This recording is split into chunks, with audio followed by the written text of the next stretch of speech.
il t'a envoyé et tu t'es réparti, tu t'es partagé et tu le fais encore aujourd'hui. Tu te partages entre tous les croyants et tu habites en nous et tu nous animes de l'Esprit de Jésus. Tu nous amènes des valeurs, des rêves, des ambitions, de ce qui plaît à Jésus. Toutes ces choses-là, tu les rends vivantes en nous. Merci, Saint-Esprit, d'être avec nous et d'être dans ce lieu aujourd'hui.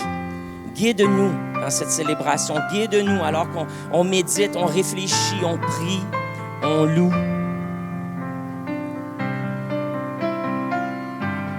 Trinité, on t'aime. Dieu de la Trinité, on t'aime. Et prends toute la place qui te revient aujourd'hui. Amen. À ce moment-ci, on aimerait vous présenter. Vous pouvez prendre vos places. Vous savez, on parle d'amour aujourd'hui. Et puis, Église de Carrefour, vous êtes une église remplie d'amour. Et des fois, on a c'est difficile à mesurer l'impact de l'amour ou l'effet qu'on a sur les gens. Mais ce matin, j'aimerais vous présenter un témoignage d'une dame qui a rencontré Jésus au Samaritain et qui a commencé à venir à notre église cette année. Et son nom est Nelly. Et on va vous présenter son témoignage ce matin. Et vous allez voir dans ce témoignage-là, justement, l'impact de l'amour des gens du Carrefour et ce que ça fait dans la vie de quelqu'un. Bonjour, je m'appelle Nelly Lessard. Moi, j'ai commencé à venir à l'église, le Carrefour, premièrement pour le dépannage alimentaire le mercredi. J'avais pas les moyens vraiment de me faire une épicerie, fait que je venais ici. J'ai fait des rencontres, de belles rencontres, dont j'ai rencontré André pour commencer, avec qui je m'étais attachée. On faisait même des activités, on est allé marcher ensemble, tout ça. Puis ensuite, il y a eu Gisèle. Puis même chose, là, on marchait, on est allé au restaurant. On a fait des rencontres avec Dieu, puis on a fait nos rencontres pastoraux aussi avec Pascal. Puis c'est ça, moi je viens encore là, le dimanche aussi à l'église parce que j'aime les gens qui sont ici, mais c'est pas juste ça, c'est la façon que la messe est dite, tout ça, puis la musique, puis l'ambiance. Toutes les fois que je pars d'ici, je suis toute légère, puis j'ai comme une joie de vivre nouvelle, là. Je suis bien là, quand je suis avec eux. Dans mes habitudes, justement, de me nourrir, là, je mange plus, dans le fond, 3 repas par jour, mais c'est parce qu'il y a de tout dans le panier aussi, là, tu sais, des fruits, des légumes, de la viande. Tu peux faire plus un repas normal que juste de grignoter 2 toasts, mettons. Boire du lait. Wow, boire du lait. Ça coûte cher, du lait, là. Mais, on a la chance de l'avoir dans le dépannage, là, puis moi, j'adore le lait, là. Je me permettais pas de boire des verres de lait, là, dans le fond.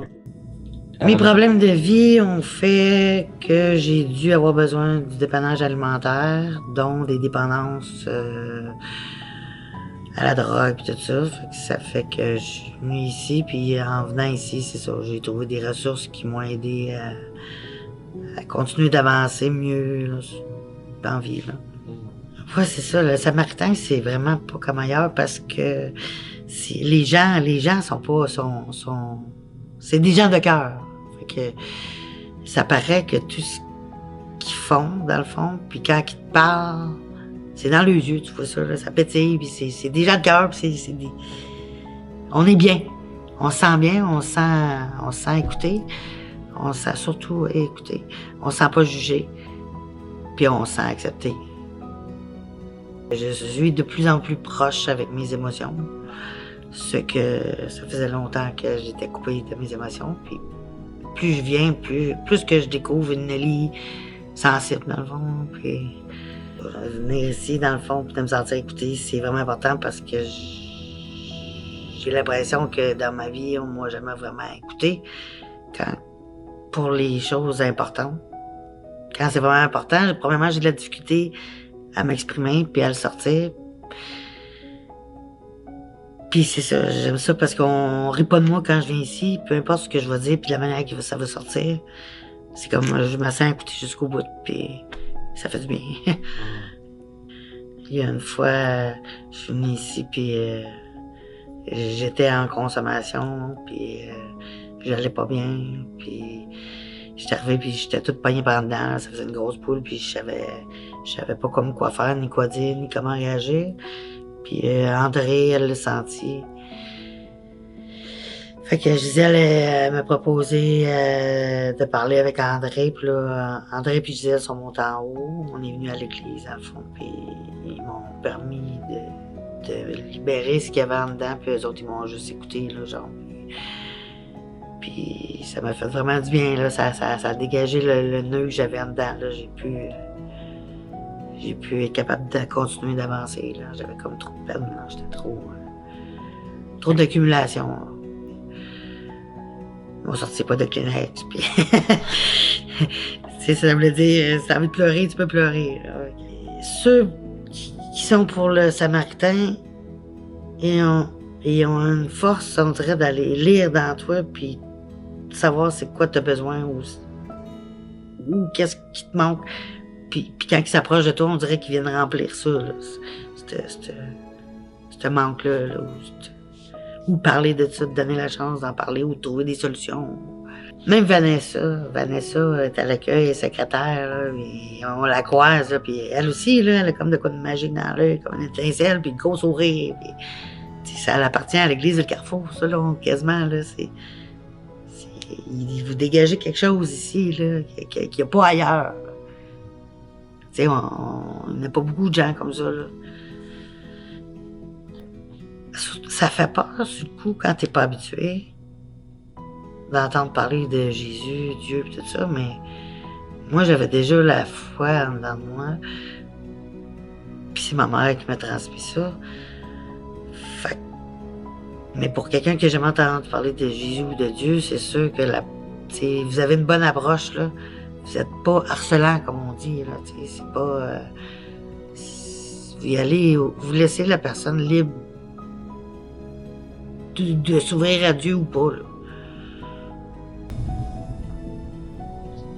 Cette invitation-là à s'ouvrir à Dieu, c'est quelque chose que tu as fait? Plus qu'avant, oui. Ouais. C'est un peu plus qu'avant. Qu'est-ce que ça t'a apporté? Quelle différence ça fait dans ta vie? Ben, c'est plus doux. Je sais pas comment dire ça. Dis-le comme ça, explique. Qu'est-ce que tu disais voilà. Dans la vie, c'est plus doux dans la vie? Ben, ça veut dire ben des affaires, là. C'est comme la vie est plus facile. Les gens qui t'approchent, puis les solutions, on dirait, qui arrivent plus facilement. On est tout le temps dans une carapace, on dirait partout ce qu'on va, ou quand on vit, qu'on passe, là, le travail, mettons, ceux qui travaillent. N'importe qui, ils font l'épicerie, ils sont en auto, ils conduisent. Tout le monde est comme dans une carapace, là, dans une bulle. Puis quand on vient ici, on dirait que la bulle n'est plus là. Ben, pas est plus là, mais elle est plus grande. Puis on est tous dedans. Fait que ça fait du bien. Ça fait du bien. Il faudrait que la vie soit de même tout le temps. Merci d'être là pour moi autant que pour les autres, parce que pour moi, ça a fait une différence. Puis, continuez parce que votre mission, c'est ça, est importante.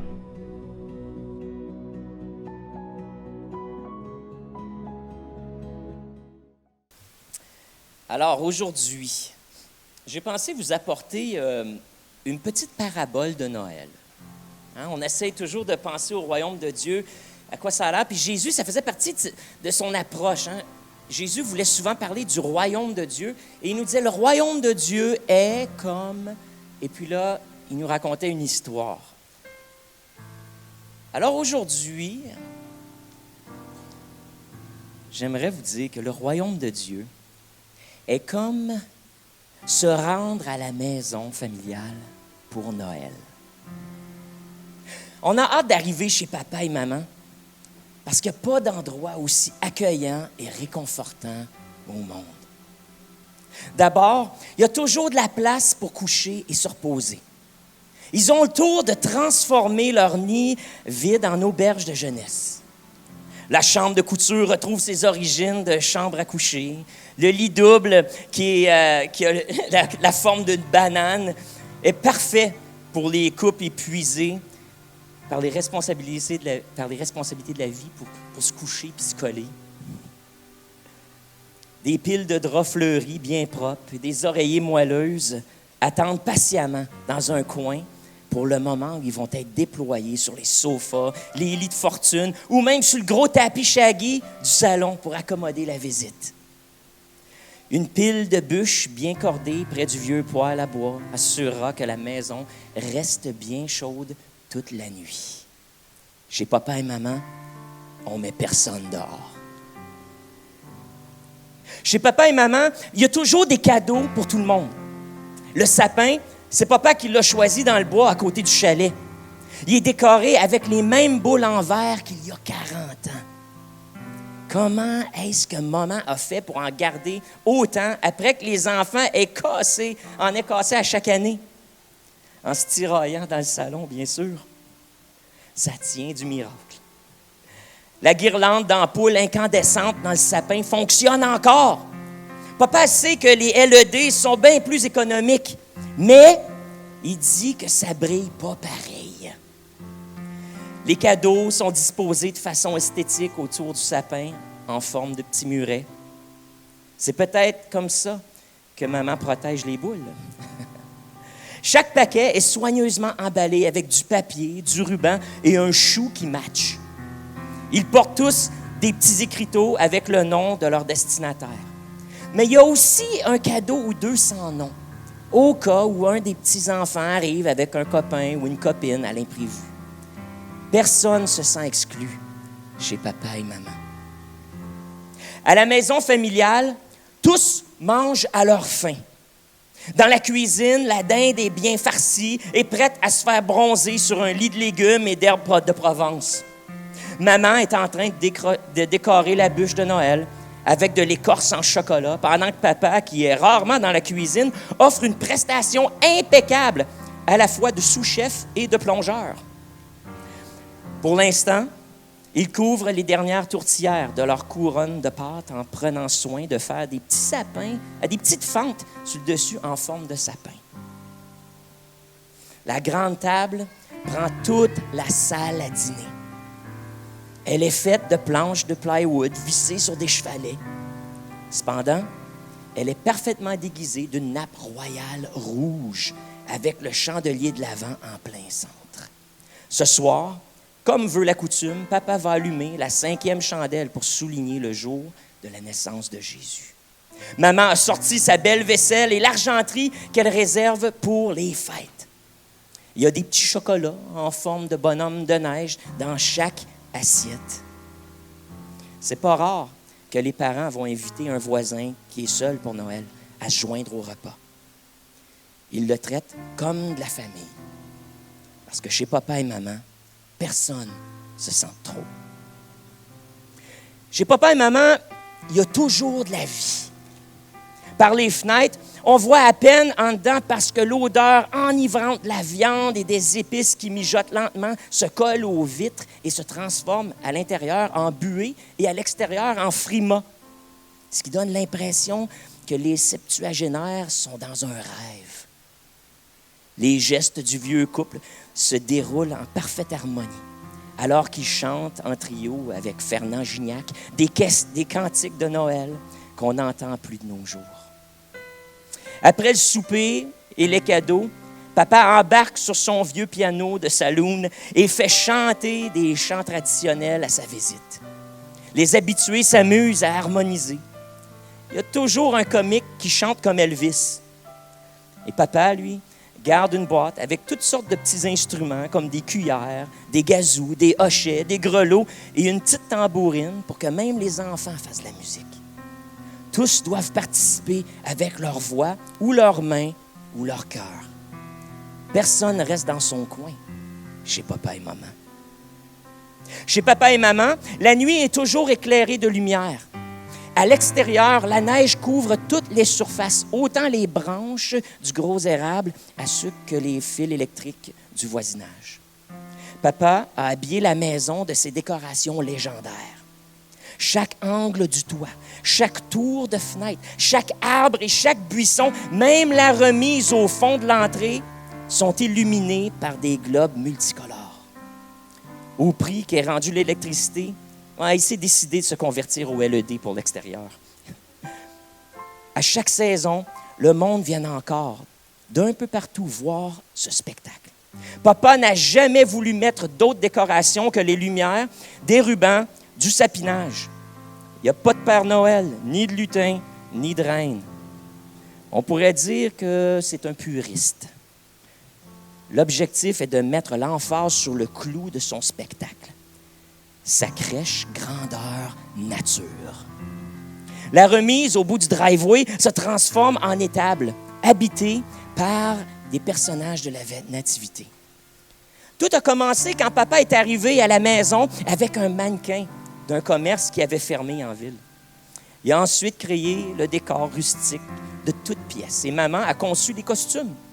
Papa ouvre les portes battantes de la remise le premier dimanche de l'Avent et invite les pèlerins modernes à se recueillir auprès de la Sainte Famille, soit pour admirer le spectacle, soit pour échapper à la commercialisation des fêtes, ou encore pour réfléchir à la spiritualité, ou pour demander à Jésus un miracle. La maison est tellement éclairée qu'on l'aperçoit au milieu de son quartier dès qu'on arrive sur la colline à l'entrée de la ville. Ensuite, on n'a qu'à suivre le reflet des lumières dans le ciel pour la retrouver. Si par hasard on se perd, il suffit de demander à n'importe qui en ville et on vous indique le chemin. Tout le monde connaît la fameuse maison avec la crèche grandeur nature. Personne qui veut se rendre à la maison du Père peut la manquer. Chez papa et maman, tout le monde est accueilli à bras ouverts. Les câlins, les becs et l'amour sont à l'honneur. Déjà, en mettant les pieds en dehors de l'auto, l'air est parfumé d'un pot pourri aux arômes d'érable et de merisier qui brûlent dans la cheminée. Plus on s'approche de la maison et la fumée laisse la place à l'odeur des mets traditionnels qui ont mijoté toute l'après-midi. On emprunte d'abord le petit trottoir parfaitement déneigé qui mène aux marches dégagées et salées du perron, qui, lui, est décoré de sapinage et de lumière qui scintille et qui clignote. La porte est coiffée d'une généreuse couronne de sapin de Noël en pin. Et à nos pieds, on retrouve un paillasson sur lequel est écrit « Bienvenue ». La porte n'est jamais verrouillée chez papa et maman. On peut y entrer comme chez nous, sans avoir peur de déranger. Au cours des années, le couple a hébergé plusieurs âmes en détresse. Un ado perturbé, une femme violentée avec son bébé, un collègue que sa mère avait mis dehors, un parent malade et même un ex-détenu. Plusieurs pensionnaires ont passé leur Noël avec nous. Chez papa et maman, on trouve un refuge. Personne n'est une cause perdue.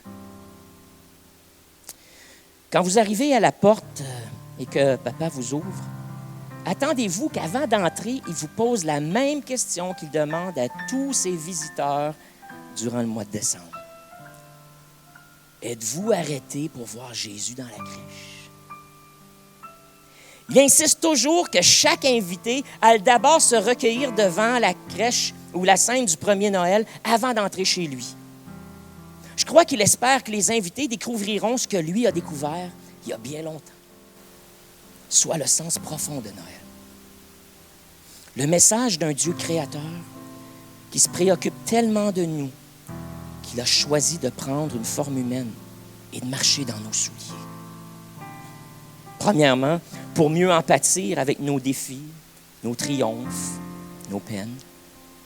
Et deuxièmement, pour nous montrer lui-même le chemin qui mène à la vie éternelle.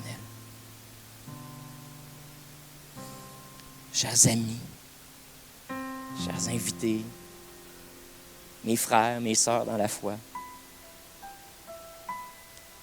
avez-vous besoin de repos pour votre âme? Vous sentez-vous seul ou oublié?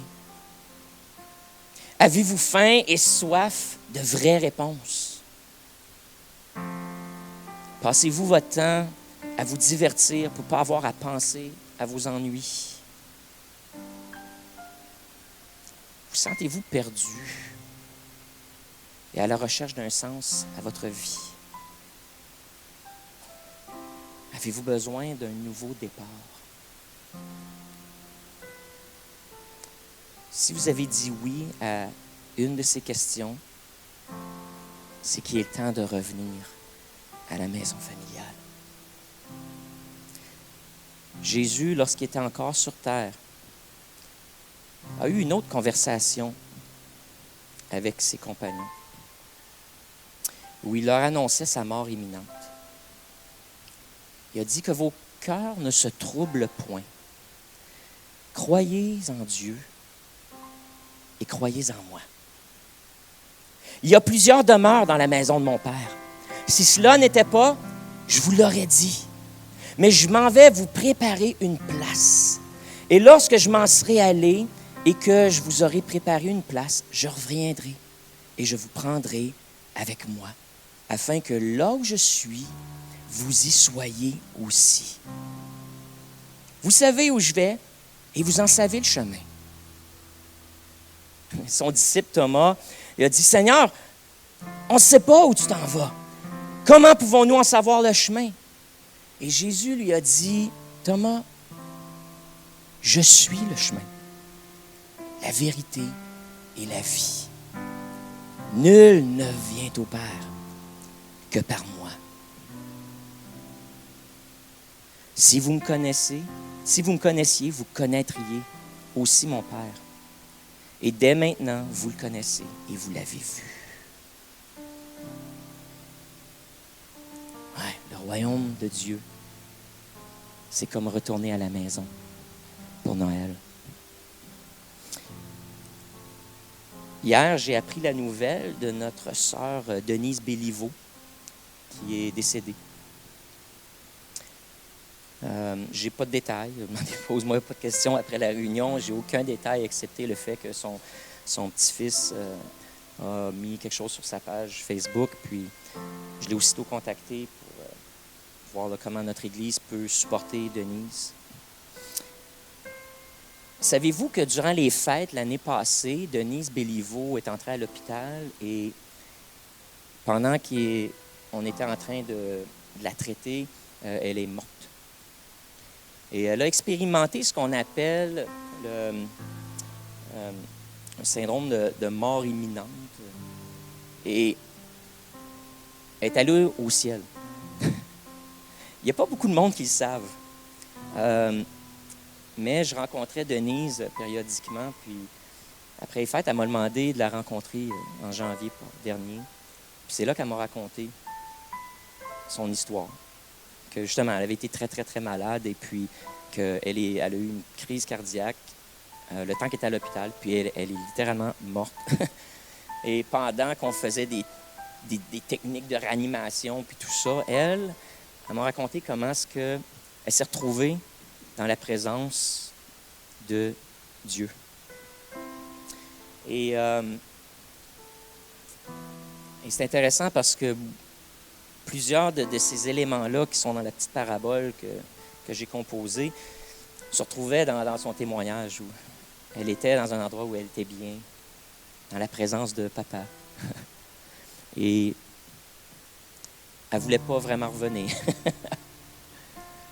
Et puis, pour une raison ou une autre, le Seigneur lui a dit que son temps n'était pas fini, puis qu'elle avait encore des choses à apporter. Et puis qu'elle devait raconter son témoignage. Puis Denise, elle a connu le Seigneur ici à l'église de Carrefour, il y a peut-être 25 ans. Et puis, c'était en écoutant, je pense, une émission chrétienne ou quelque chose comme ça, ça l'a animé la foi dont elle avait entendu, avec laquelle elle avait grandi à l'Église catholique. Puis, elle s'est retrouvée à l'église de Carrefour. Puis, elle avait donné sa vie à Jésus, s'était fait baptiser, mais c'était un peu superficiel selon ce qu'elle me racontait. Et puis, après différentes épreuves, elle s'est éloignée de Dieu. Et puis, pendant une vingtaine d'années, elle a vécu sa vie dans la consommation, dans toutes sortes de problèmes. Elle a eu différentes relations avec différents hommes. Puis, il y a quelques années, elle est arrivée comme au bout de son rouleau. Pas il y a quelques années, je pense que ça fait 2 ans. Elle est comme arrivée au bout du rouleau, puis elle a senti qu'il était temps de revenir à la maison. Et puis, elle s'est retrouvée ici à l'église de Carrefour. Et elle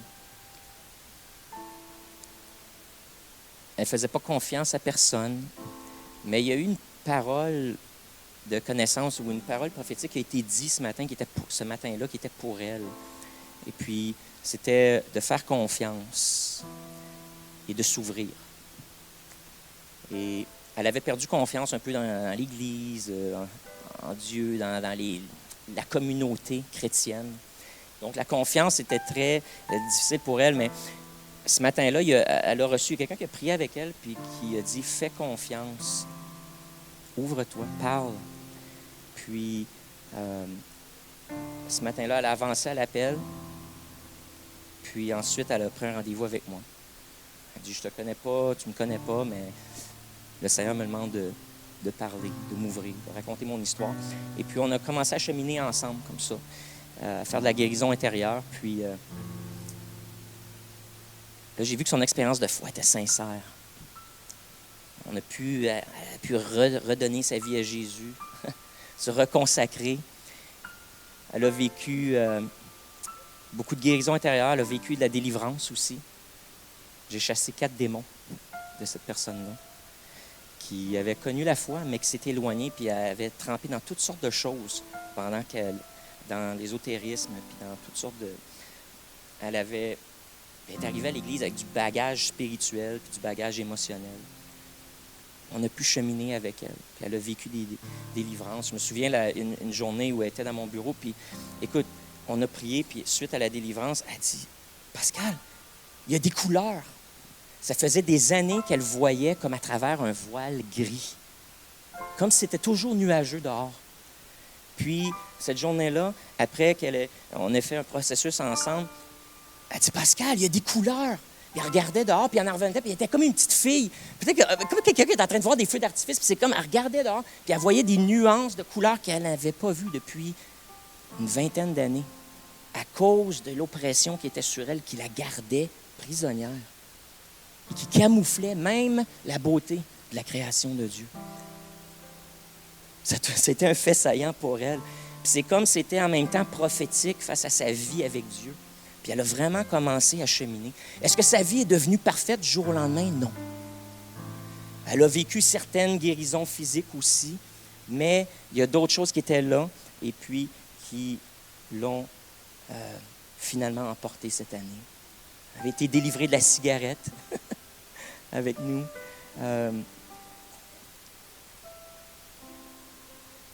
Denise, c'est une grand-maman qui a aussi démontré l'amour de Dieu tel qu'on l'a présenté ici. Elle a pris chez elle son petit-fils, Guillaume. Puis c'est pratiquement elle qui l'a élevé, là. Il restait avec elle. Et puis, c'est elle qui jouait un rôle très maternel avec lui. Et puis, quand elle est revenue au Seigneur, elle a pu transmettre cette foi-là à son petit-fils. Elle a démontré, elle a accueilli, elle l'a pris comme le sien.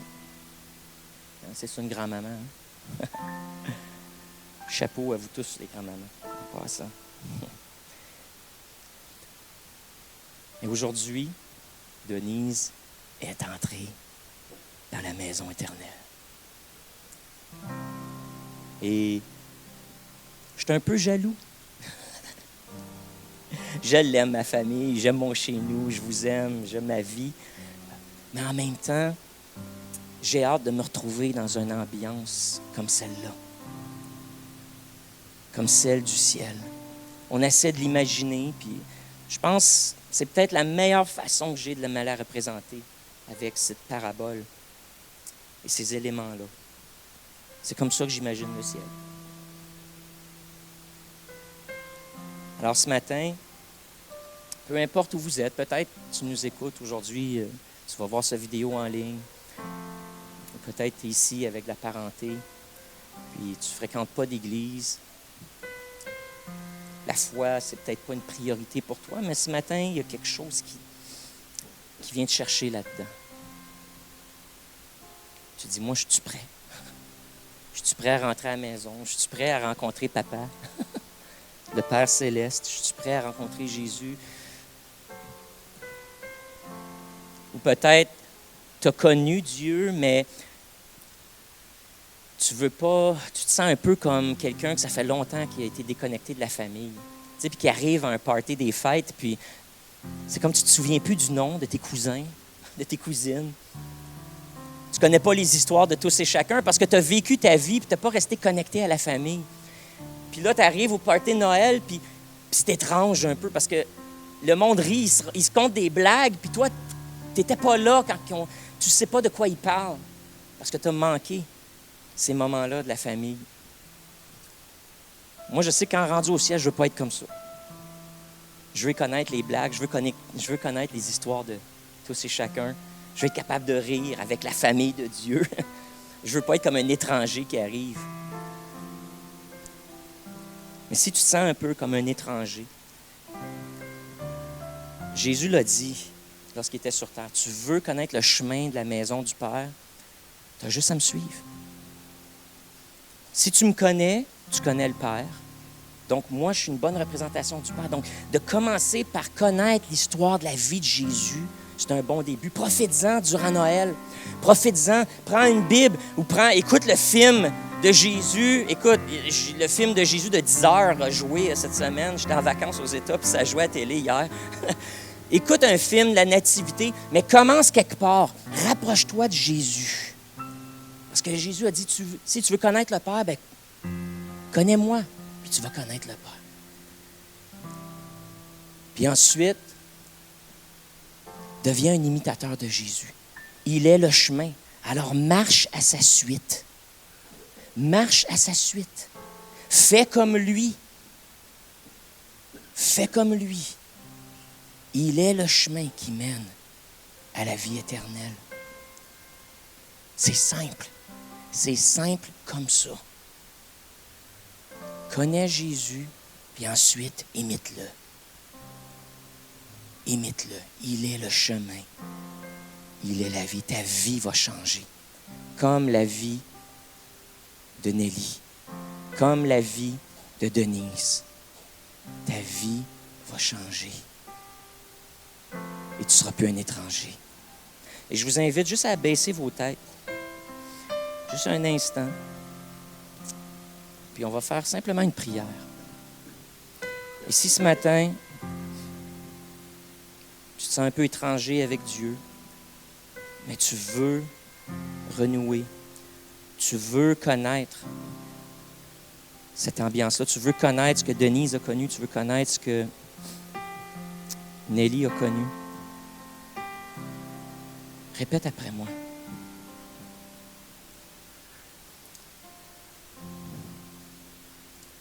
Dieu le Père, je veux revenir à la maison. Je veux renouer avec toi. Je veux connaître ton amour. Je veux connaître cette ambiance familiale. Je veux être accueilli.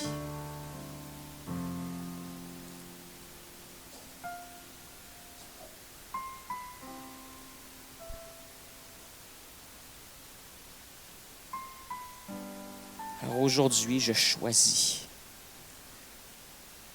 de me tourner vers ton Fils Jésus. Je choisis de croire que c'est lui qui est le chemin, la vérité et la vie. Je m'engage à découvrir Jésus. Et je m'engage à devenir son imitateur.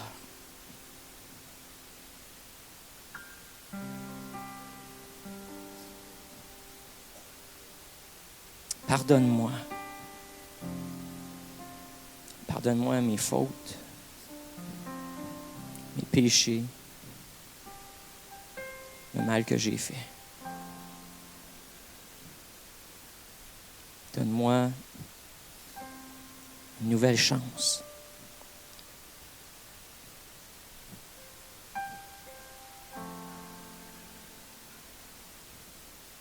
Merci pour ton amour. Amen.